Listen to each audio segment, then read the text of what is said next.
Thank you. I'm not sure about the burden of representing an entire discipline, but I'll do my best.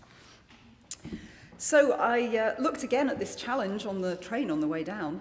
Biggest challenges for health policy for the next 10 years, look at it through the frame of your discipline. Oh, by the way, you're the only lawyer who's going to speak. And also your context. Okay, so here we go.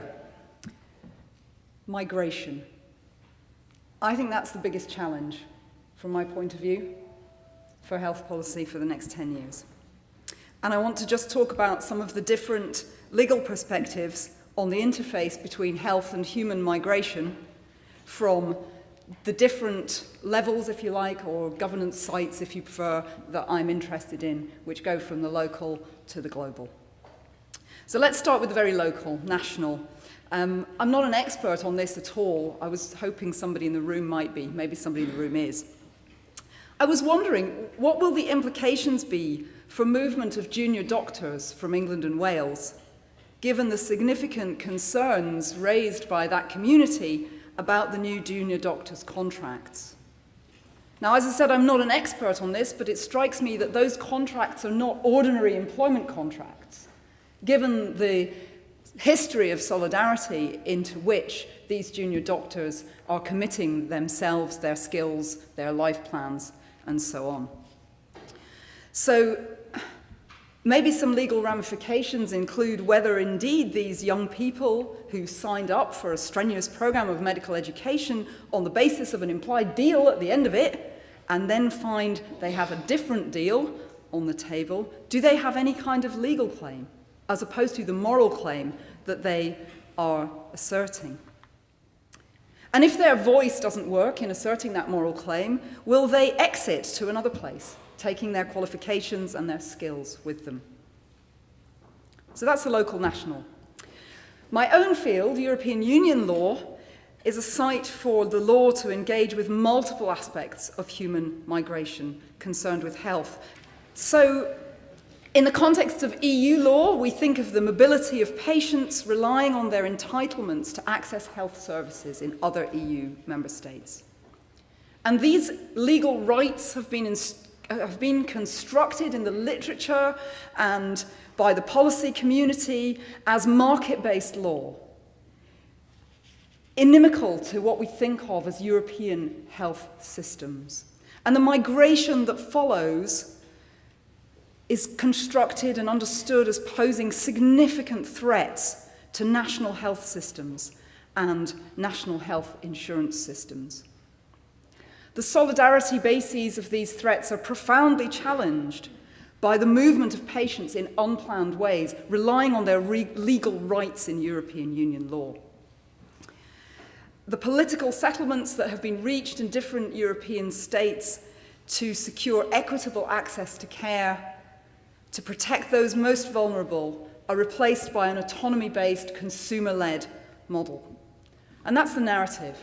But when you get round to reading the book that Jean and I are so proud of, you'll see that while Jean and I have found that a weaker version of this claim is indeed supported by the legal analysis. Actually, the strongest version of this claim isn't supported, and the European Union institutions are actually more attentive to solidarity and to health insurance in a kind of European mode than our worst fears had suggested. Turning to the global, I'm going to not look at my watch because I'm going over 5 minutes. Turning to the global, there are existing and emerging interesting patterns of health migration, and not just in the expected directions. So obviously increased global mobility generally brings challenges from communicable diseases, as we saw with Ebola most recently, and from the point of view of law, potential infringements of human rights are justified by the panic associated with narratives of containment, where you have communicable diseases in a global context. But also access to new medical technologies, access to treatments that are restricted on moral or ethical grounds, access to cheaper or quicker or higher quality treatment, all provide incentives for health migration. And the legal issues that arise from this health migration include complex conflict of law questions about who is liable, under what jurisdiction, when things go wrong. They also include the ways in which governments seek to construct their legal environments so as to attract inward investment and the consumers that will follow those services. Global legal agreements, such as transnational law on intellectual property or trade in services, provide a highly controversial and potentially important framing context within which governments will be obliged to develop their own legal positions. And finally, the heartbreaking global dimension of migration, which international law frames as a human rights issue: refugees. There are thousands of refugees, legally defined according to the law of the United Nations as people fleeing in terror from danger. And they have rights in international law, and their general health rights need to be protected. Mental ill health often follows from the sorts of trauma that these people have undergone. Health systems in the receiving countries have legal duties to protect refugees and to give them the same rights as citizens to access healthcare and treatment. And of course, many, many refugees are children, even unaccompanied children, whose health rights are also protected by United Nations law on children's rights. These are migrants whose health we have a moral and also a legal duty to protect. How we meet these challenges, the local, the national, the regional, and the global, that migration poses for health, is to my mind one of the biggest challenges for health policy in the next 10 years.